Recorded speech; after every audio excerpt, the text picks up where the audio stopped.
Hey everybody, I'm Rick Chambers, and this is the Greatest Museums by Professora.com. Are you planning on heading to London anytime soon? Well, if so, it's a must visit to the British Museum, and be sure to continue to watch this video and get all of the facts on it. The British Museum in London is next.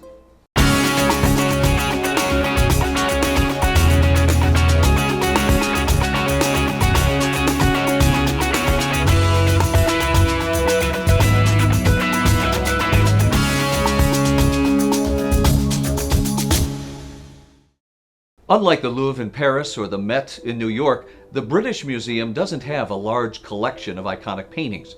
It isn't a comprehensive art museum per se. Rather, it's a museum of the history of humanity. It has a vast collection of objects, and many of them have great artistic value, which represents the many streams of human culture from prehistory to modern times. Now, in some ways, it's also a museum about the former British Empire, since so much of what is found here may also be viewed as the spoils of imperial plunder. And indeed, some of the most famous objects that are here, such as pieces that were taken from the Parthenon in Athens, they remain the objects of ongoing international disputes. Whatever the eventual outcome of these battles is going to be, the British Museum remains the place of dreams for the future Indiana Joneses of the world. Its more than 100 galleries are a giant display case for much of the greatest stuff dug up by adventurous archaeologists of the Romantic past.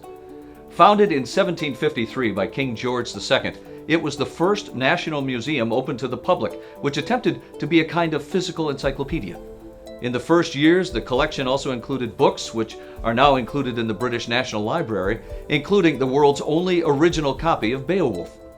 Today, the museum contains more than 13 million objects, all organized around numerous categories.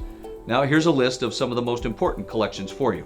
Greece, Rome, China, India, Assyria, Mesopotamia, Egypt, ethnographic material from Africa, Oceania, and the Americas.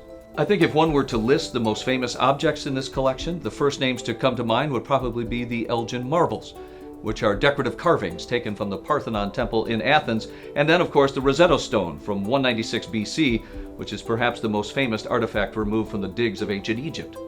Along with the Rosetta Stone, other fabulous Egyptian treasures include a limestone statue of a husband and wife from 1300 BC, a colossal bust of Ramses II, the younger Memnon, which is 1250 BC, and a colossal granite head of Amenhotep III.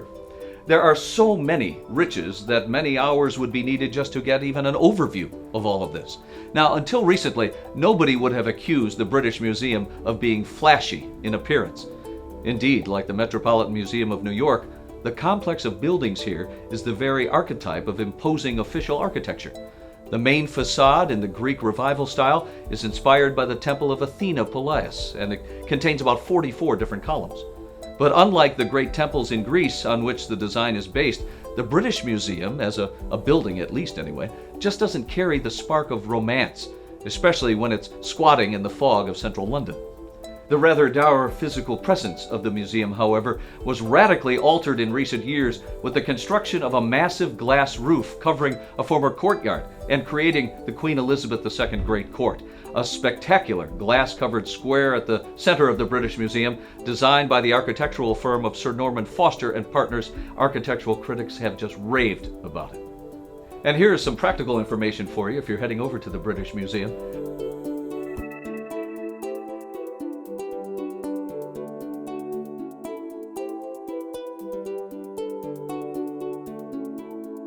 Now, while the British Museum may be the most important museum in England, no visitor to London should miss the National Gallery, which is a collection of paintings that really rivals any in the world. Leonardo da Vinci is there, Velasquez, Bellini, Mantegna, Holbein, Titian, Botticelli, Bronzino, Masaccio, and Rembrandt. You're going to find masterpieces by all of those great painters. And for those who can't make it to the Louvre, it's worth noting that Da Vinci's Virgin of the Rocks, one of two different versions of that painting, is right there, and many like it more than they like the Mona Lisa. And like the British Museum, it's open to the public, it's free of charge, and it's located right there on Trafalgar Square in the heart of Westminster. This is perhaps the most user-friendly of the world's great art galleries. Other London museums worth the journey probably include the Tate Gallery and the Tate Modern. That's British art from 1500 and some contemporary international art. Two great museums, one in fact carved spectacularly out of a former power plant. I hope you enjoyed the Professor at .com Greatest Museums segment. I'm Rick Chambers. Enjoy that British Museum.